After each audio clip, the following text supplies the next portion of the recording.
Aqui. Conta das dificuldades, especialmente no relacionamento com o próximo, sendo incapaz de realizar a própria indispensável renovação para o melhor. Isso a gente já até discutiu na semana passada, né? Dessas costumes, desses hábitos, né? Desses pensamentos, né? Que fazem parte de cada um de nós, né? Que facilitam, né? As nossas escorregadelas, né? Facilitam com que aqueles espíritos que querem nos desequilibrar ou nos desarmonizar consigam se aproximar, né? E esse parágrafo especificamente, o último que a gente leu, né? Que é muito comum, né? As pessoas começarem um trabalho muito empolgadas, achando que é uma coisa super maravilhosa, e à medida que o trabalho vai se desenvolvendo, as dificuldades vão surgindo, embaraços vão sendo criados, esse ímpeto, né, esse entusiasmo diminui um pouco. E é frequente até que muito, né, nesse caso, até abandonem o trabalho, né, que começam a não se sentir bem. Isso, infelizmente, ainda é uma grande realidade, né? Não só nos trabalhos espíritas, né, mas nos trabalhos de toda a ordem que visam uma melhoria, uma mudança de paradigmas, né, moral, social, em todos os níveis, né, da sociedade como um todo, não só a nível da Terra, né?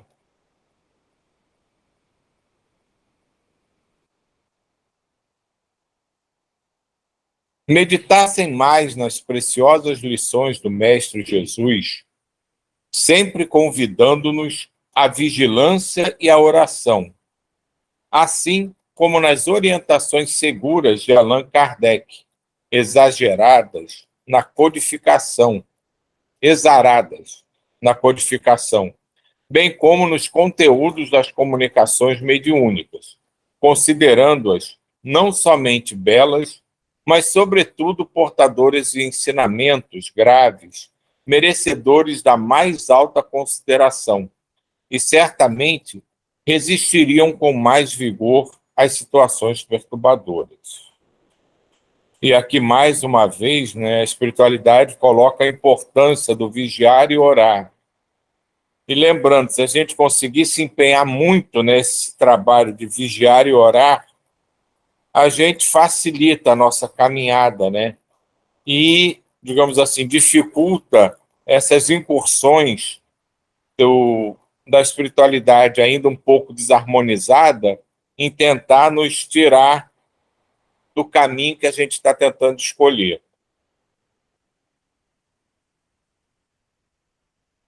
O processo evolutivo, como é natural, dá-se por meios de desafios e de dificuldades, resultado dos comportamentos anteriores a que todos se permitiram, assumindo atitudes ridículas de vingança e de desconfiança em relação aos seus irmãos de crença e amigos de atividades doutrinárias, transformam-se em pedras de tropeço para todos, depois de envenenar-se com as doentias reflexões e fixações mentais que se permitem, quando desapontados ou insatisfeitos. É sempre de bom alvitre, como recomendam os espíritos nobres, tomar-se para si mesmo os conselhos que vertem do alto, em vez de os transferir para o seu próximo. Não é essa, porém, a conduta geral, e os descalabros ameaçam a floração da grandiosa seara do mestre, conforme aconteceu anteriormente, quando o Império Romano passou à governança dos seus servidores. E esse parágrafo aqui é bem interessante, né? Porque ele puxa uma coisa que realmente, né, a gente não gosta de admitir, mas é muito comum, né, quando a gente recebe uma orientação do alto, uma mensagem com instruções, né, a gente sempre acha que ela se aplica mais aos outros do que a nós mesmos, né? E ele faz um lembrete que é muito, muito importante. Que a gente pegue tudo que é falado, tudo que é ensinado, e encare aquilo como sendo exclusivamente dirigido a nós. Desculpa. Que desse modo a gente evita se distrair e passa a prestar mais atenção naquilo que a gente precisa modificar em nós mesmos. Porque nós não somos modificadores de nada nem de ninguém. Nós podemos, no máximo, através do nosso esforço de modificação, estimular alguns que caminham ao nosso lado a buscarem modificação também. Mas não somos nós que vamos ensinar, que vamos aliviar os nossos pares de suas dores, de suas apreensões. Nós somos todos caminhantes da mesma situação e não temos essa condição superior de tratar, de trabalhar, de melhorar ninguém que caminha com a gente. Nós vamos todos juntos, trocando experiências, e a experiência de um acaba estimulando aquele que está ao seu lado. Então, por isso é importante que a gente sempre olhe primeiro para dentro de nós. Olhe o que a gente está fazendo, o que aquele ensinamento, aquela mensagem que foi transmitida toca no nosso íntimo. E assim talvez a gente consiga caminhar melhor e auxiliar muito mais do que desenvolver uma falsa ideia de que nós somos capazes de curar, de melhorar ou de salvar alguém.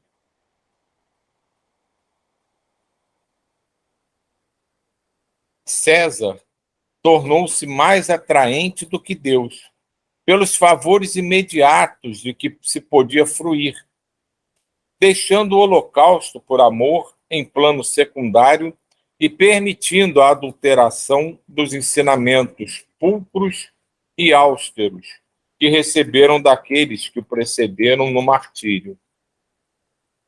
Dessa forma, o cristianismo nascente experimentou a decadência das suas propostas e a adulteração dos seus ensinamentos, permitindo-se vencer pela idolatria e a adulteração dos seus ensinamentos, permitindo-se vencer pela...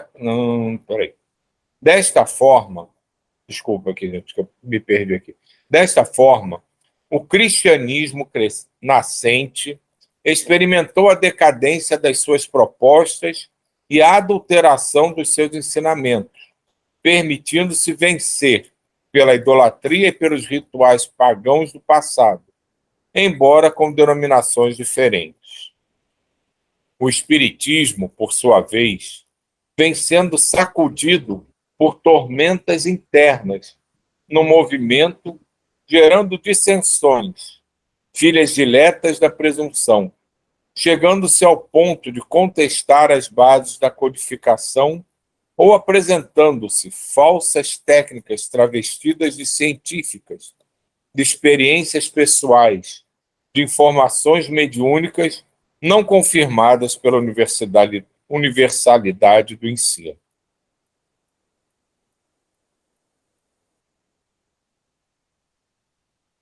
Novos missionários surgem de um para outro momento, a si mesmos atribuindo realizações superiores e mergulhando em tormentosas obsessões por fascinação, assim como se apresentam novidades estapafúrdias que levam o bom nome da doutrina ao ridículo, pela maneira como são expostas as teses infelizes, nascidas na vaidade daqueles que são médiuns ou não. Realmente, é um momento muito delicado, porque em todas as esferas da atividade terrestre dá-se igual confusão, misturando-se os interessados na preservação do desequilíbrio, que atingem altos níveis de criminalidade e de violência, de horror e estupefação. Esse ponto que é tocado aqui no livro é um ponto muito delicado, porque a gente sabe que nenhum segmento, seja ele religioso, seja ele profissional, seja ele só do âmbito de cuidados sociais, ele é prevalente sobre os outros e, mais do que isso, ele não é superior. E, infelizmente, existe essa tendência entre as várias vertentes religiosas, vertentes de pensamento que conduzem grupos de pessoas, né, que acham que eles realmente encontraram o caminho único, o melhor caminho, ou o caminho preferido da espiritualidade, até às vezes do próprio Deus. E isso gera esse, de certa forma, inconformismo, esse embate entre grupos que, na verdade, buscam o mesmo sentimento, buscam o mesmo objetivo, mas que acabam se contaminando com as ideias próprias, que às vezes esquecem desse sentimento que deve ser mútuo, deve ser compartilhado de todos, e se prendem à sua individualidade. E ele fala um pouco desse eterno embate, né, da ciência com os aspectos religiosos e das novas técnicas que vão surgindo, novas mensagens, e tudo isso tem que ser encarado com muito carinho, com muito amor, com muito boa vontade, com muito discernimento, para evitar exatamente o que ele descreve aqui, né? Que se aproveite desse momento, digamos assim, de fragilidade emocional, em que as pessoas como um todo buscam algo a se agarrar, a se apegar, aproveitadores não surjam com falsas ideias e acabem desvirtuando ou até impossibilitando a continuação de trabalhos tão maravilhosos que vão surgindo através dos homens, de maneira geral, né? E isso é muito, muito difícil, porque se não tiver equilíbrio, pode se exagerar para um lado ou para o outro. E você pode também perder grandes trabalhos totalmente apoiados pela espiritualidade superior, pelo medo, pelo desconhecimento e, às vezes, pela própria arrogância.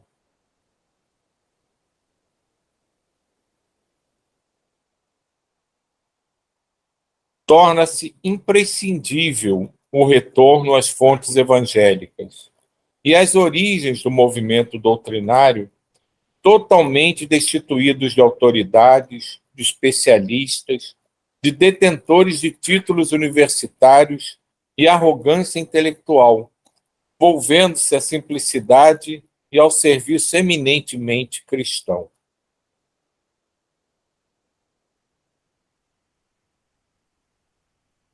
À medida que reflexionava, permanecia emocionado ante o espetáculo das constelações lucilantes, a distâncias incomensuráveis, exaltando a grandeza do amor.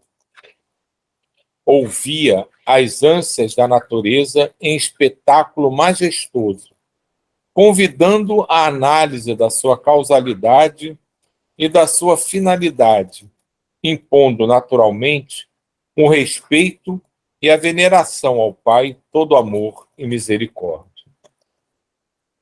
Contemplando o planeta terrestre mergulhado nas sombras da noite, podia também perceber as luzes que assinalam os núcleos de ação da benemerência em favor das demais criaturas humanas, como verdadeiros círios votivos de gratidão ao Criador. Naquela noite memorável, repassamos pela tela mental as cenas que antes vivenciáramos quando nos encontrávamos na jornada anterior, a serviço do Senhor, com os demais companheiros, trabalhando pela autoiluminação e pela construção do amor entre os irmãos da retaguarda física.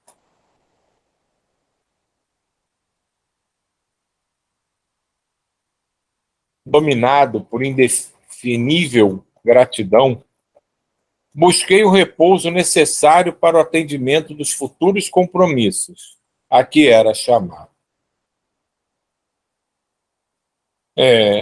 O próprio livro, né, chama a atenção, né, dessa frase, né, dominado por indefinível gratidão.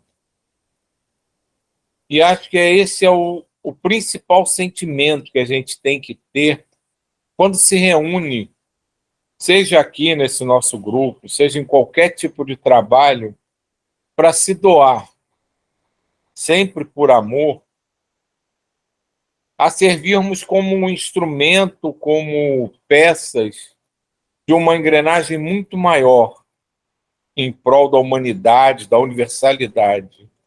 É gratidão, porque ainda temos muito que aprender, temos muitas mazelas dos nossos próprios sentimentos, das nossas próprias condutas, dos nossos hábitos a serem compreendidas por nós mesmos e serem, como podemos dizer, eliminadas do nosso dia a dia.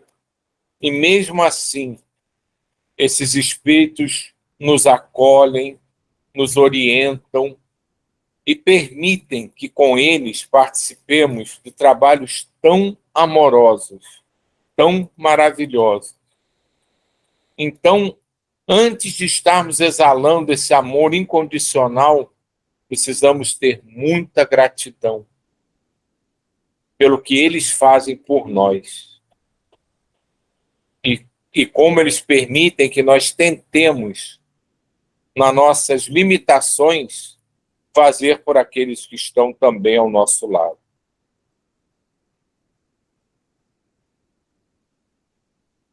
O dia transcorreu sob expectativa jovial e abençoada. As horas passavam suavemente, embaladas pela agradável curiosidade em torno da temática e do labor a que seríamos convocados. Quando a noite desceu sem preâmbulos, um doce perfume de azaleia em flor balsamizava a natureza, carreado pelos ventos brancos. Cintilavam as estrelas no zimbório, escuro confraternizando com o véu de noivado de Selene, permitindo que pudéssemos vislumbrar o planeta querido pelas luzes que fulgiam à distância, representando os santuários de amor nele instalados. Encaminhamo-nos, à hora aprazada, na direção do centro de comunicações, onde o dedicado irmão Hildebrando nos aguardava com o encanto da sua personalidade gentil. O recinto para o encontro era encantador, de reduzida proporção, era decorado com festões laterais, destacando-se o palco ornado de rosas delicadas em arranjo bem elaborado sobre a mesa diretora. Éramos aproximadamente 100 convidados, que logo repletamos o auditório acolhedor. A conversação, em meio tom de voz, dava notícias do prazer dos reencontros, facultando-nos ligeiras notas em torno das atividades a que nos vinculávamos, enriquecidas pela alegria do trabalho de autoiluminação. Nesse ínterim, adentravam-se no recinto o diretor Aurélio, responsável pelo Centro de Comunicações, que fora, na Terra, um devotado trabalhador na área da engenharia elétrica, havendo deixado um patrimônio valioso em favor da sociedade, que acompanhava nobre e veneranda entidade que irradiava ímpar simpatia. O semblante aureolado por um sorriso encantador, sem qualquer ruído, exteriorizava significativo magnetismo, que a todos nos impregnou de imediata afabilidade. podíamos perceber-lhe a grandeza moral, embora a discrição e a simplicidade com que se movimentava. Mas alguns conselheiros do mesmo setor formavam um séquito fraterno que conduziu o visitante ao lugar de destaque à mesa diretora. O silêncio se fez natural, enquanto penetrante harmonia vibrava no recinto inundado de suave claridade. Aroma delicado espraiava-se agradável, e após a prece emotiva proferida pelo nosso irmão diretor, teve início a solenidade. Quer dizer, até agora, né, o Manuel Filomeno de Miranda, né, que é o autor, na verdade, do livro, né, que ditou ao Divaldo, ele estava só rememorando, né, as experiências do livro anterior e refletindo sobre a sua própria situação, da equipe como um todo, nesse trabalho relacionado a esse grandioso projeto de transição planetária que se desenvolve, né?